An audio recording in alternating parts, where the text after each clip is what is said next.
அஸ்ஸலாமு அலைக்கும் வரஹமத்துல்லாஹி வபரகாத்துஹு. இன்று 16/4/2023 யூனுஸ் தஃப்சீர்.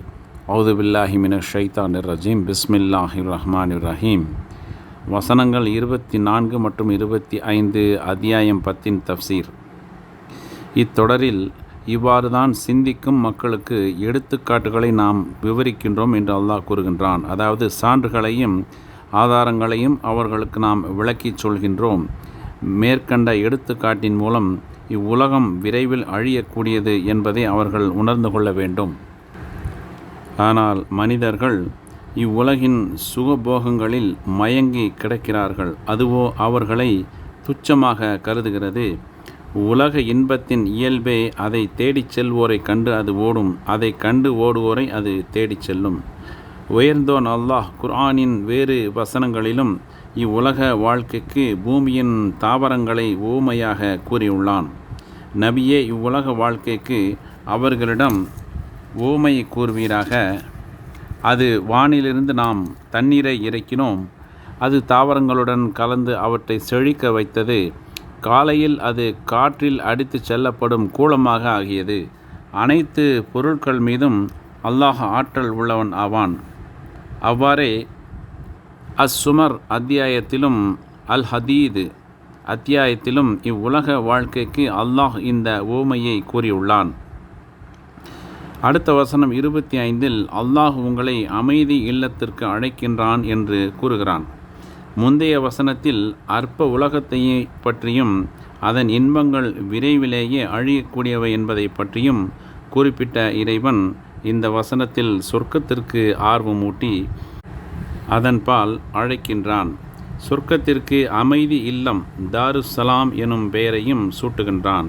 அதாவது சோதனைகள், குறைகள், துன்பங்கள் ஆகியவற்றிலிருந்து பாதுகாக்கப்பட்ட அமைதியான இல்லமாகும் சொர்க்கம். அதையே அல்லாஹ் உங்களை அமைதி இல்லத்திற்கு அழைக்கின்றான்.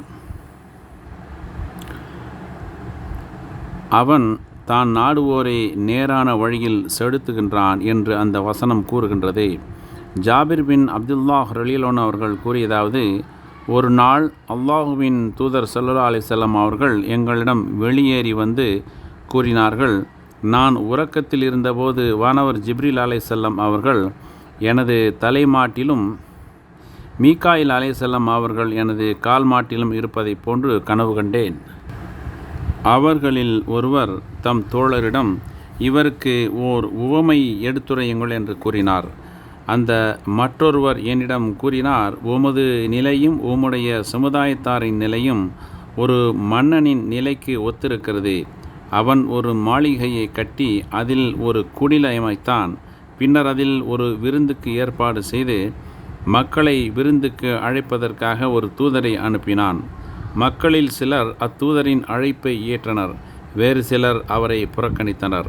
இதில் அல்லாஹுதான் அந்த மன்னன், இஸ்லாம் தான் அந்த மாளிகை, சொர்க்கமே அந்த குடில், முகமதே நீர்தான் அந்த தூதர். யார் உமது அழைப்பை ஏற்றாரோ அவர் இஸ்லாத்தில் நுழைந்து விட்டார். இஸ்லாத்தில் நுழைந்தவர் சொர்க்கத்தில் நுழைந்து விட்டார். சொர்க்கத்தில் நுழைந்தவர் அதில் உள்ளதை உண்பார். பிரதிபலனும் அதைவிட கூடுதல் நன்மையும் கிடைக்கும். மறுமை விசாரணை மன்றத்தில் அவர்களின் முகங்களில் இருளோ இழிவோ படியாது. அவர்கள்தான் சொர்க்கவாசிகளாவர். அதில் அவர்கள் நிரந்தரமாக இருப்பார்கள். இங்கு உயர்ந்தோன் அல்லாஹ் இம்மையில் யார் இறை நம்பிக்கை, நற்செயல் ஆகியவை மூலம் தமது நடத்தையை அழகுபடுத்தி கொள்கின்றாரோ அவருக்கு மறுமையின் நற்பலன் கிடைக்கும் என்று தெரிவிக்கின்றான். மற்றொரு வசனத்தில் நன்மைக்கு நன்மையை தவிர வேறு பரிசு உண்டா என அல்லாஹ் வினவுகின்றான். அடுத்த தொடரில் கூடுதல் நன்மையும் கிடைக்கும் என்று அல்லாஹ் கூறுகின்றான். இது நல்லறங்களுக்கான பிரதிபலன் பன்மடங்காக வழங்கப்படுவதை குறிக்கும். இன்ஷா அல்லாஹ் நாளை தொடரும்.